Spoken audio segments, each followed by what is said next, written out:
Farm life is synonymous with hard work. And here in South Georgia, farmers have a reputation of being resilient. Farmers are inherently strong people. I couldn't do it. Like, I used to grow a little sweet corn patch. Yeah. And I mean, I'd lose sleep watching the weather. It was a stressful thing for me to do that. I could not imagine doing it on hundreds of thousands of acres. Camp Hand is an extension specialist in cotton at the University of Georgia. His job is to help solve the worst problems for farmers.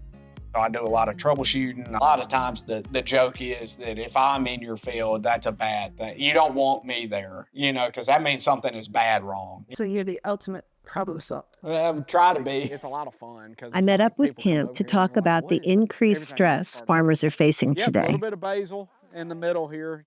So in your work with farmers and farm families, do you see stress or depression, anxiety being a big issue? 1,000%. Of course, people really get stressed when you start talking money, right? And so whenever I go do meetings with one of our economists is normally whenever people start talking a little bit more about stress. We're just Camp having takes fun, mental so- health and wellness seriously, Yeah, so that's a and it's a topic that resonates with him personally. But then you've also talked a little bit with me before about some of your own personal struggles with mental health. Yeah, so I was working on my master's degree and kind of started to notice, I'm normally a pretty motivated person. I just started noticing that wasn't there. I had started skipping class and I was having a hard time getting motivated to do that. And I mean, really, the thing that kind of triggered for me that it was a real problem was that I was also training my dog at the time. I'm a duck hunter. And so I bought a dog and was training her. Come on here. That's a good girl. One of the highlights of my day every day was to go do that. One day I was thinking about how I needed to go train my dog, but I just thought to myself, I said, I just don't want to do that today. And it's like, it was always something that I looked forward to. And I was like, you know what? Something is wrong and I've got to do something about it. Asking for help is the first, and sometimes hardest, step in therapy. Camp reached out to his pastor, who was a good friend. I just told him, I said, hey, I think I'm going through a little bout of depression, maybe some anxiety, So he got me in touch with a therapist. And my therapist suggested I go to my physician and get on some medicine. You got to go see your doctor for medicine, and then you got to go see your doctor for your head, right? And make sure your head's on straight. Talking with a therapist and taking medication worked. Camp developed strategies to tackle his issues, and the experience also shed light on the benefits of therapy and mental wellness. Why do you feel like it's important to share your story?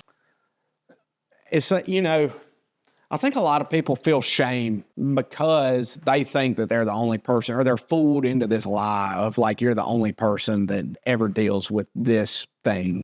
It's freeing to tell folks, hey, I'm dealing with this.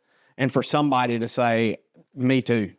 That was the big thing for me, was finding out that I wasn't, cuckoo for Cocoa Puffs or something, for wanting to go to therapy and do all this stuff, take these steps. The moral of the story I'm hearing from you from both ends, if you're concerned about someone or if you're struggling, reaching out. Oh yeah, absolutely.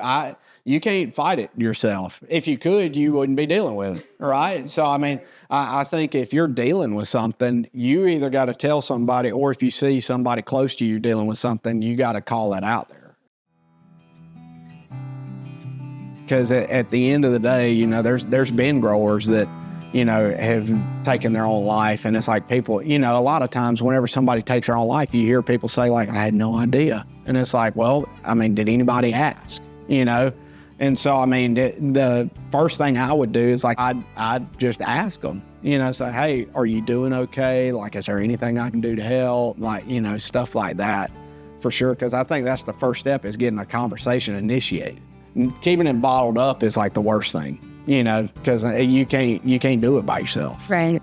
By sharing his story, Camp hopes to encourage farmers to see therapy as a wellness tool and not a taboo. I think that we just want there to not be this negative association with this stuff. Shame makes reaching out for help all the more difficult, and that can lead to silent suffering.